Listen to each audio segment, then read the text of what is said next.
Imagine waking up tomorrow with no phones, no clocks, and absolutely no concept of a calendar.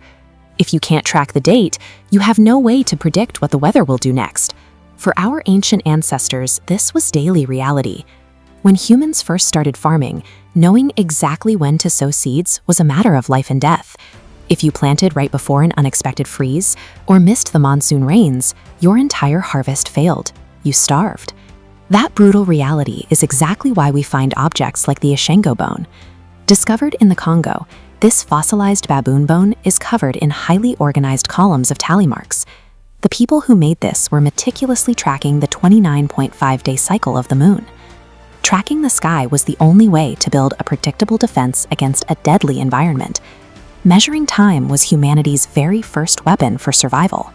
As civilization grew, so did the scale of our timekeeping.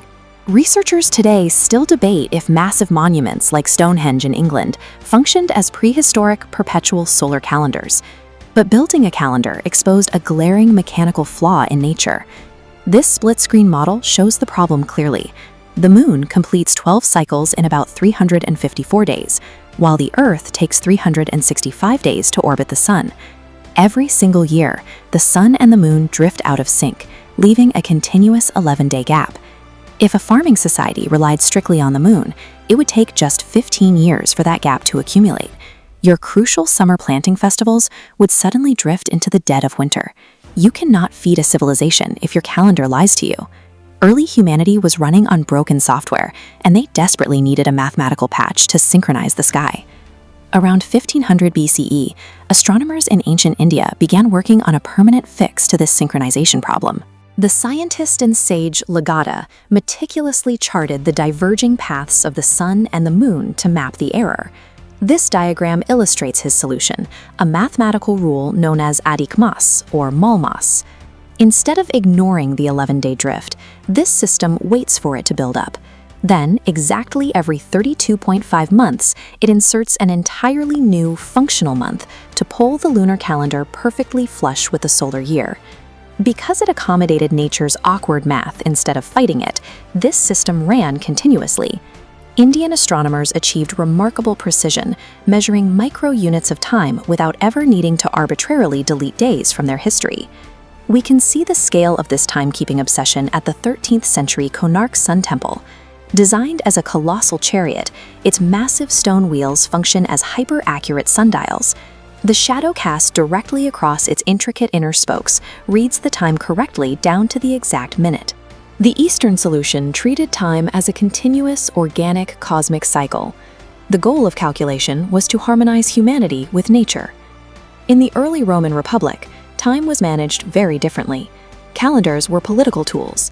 Roman politicians would routinely manipulate the length of the year to keep their allies in power or punish their enemies, which eventually broke their entire timeline completely. By the time Julius Caesar took control, the calendar was completely detached from reality. Summer festivals were happening in the spring. He knew a functional empire required standardized time, prompting him to create the Julian calendar. His method was sheer brute force. Caesar extended 46 BC into a grueling 445-day cycle, known historically as the Year of Confusion, just to force the seasons back into alignment. This timeline tracks the fatal Julian glitch. Caesar established the 365-day year with a leap day, but his astronomers miscalculated the true solar year by exactly 11 minutes and 4 seconds. Over centuries, this mathematical error quietly snowballed, pushing the calendar 10 full days out of sync. To stop this drift, Pope Gregory XIII issued an order that literally deleted 10 days from history. Millions of people went to sleep on October 4th and woke up the next morning on October 15th. The public fallout was immediate. There were riots in the streets from citizens who firmly believed the church had stolen 10 days of their lifescans and their wages. Protestant countries completely refused the fix, holding out for centuries before complying. The Gregorian calendar eventually succeeded globally, but it did so by treating time as a rigid, manufactured tool that authority forced into submission. Today, our atomic clocks track time to the nanosecond. They are so precise, they will not drift a single second over tens of millions of years. Yet, modern society still lives in a state of dual time. We rely on the rigid, standardized Gregorian calendar to sync international stock markets, coordinate massive supply chains, and schedule global flights. Simultaneously, millions of people still rely on ancient, continuous lunisolar systems to dictate their weddings, to plan their harvests, and their religious festivals. History proves that neither system is inherently superior. Both methods were brilliant, necessary adaptations to specific cultural and environmental pressures. Next time you glance at the date on your phone, you are looking at an artifact. It is the end result of humanity's longest, most hard-fought struggle to map the mechanics of the cosmos.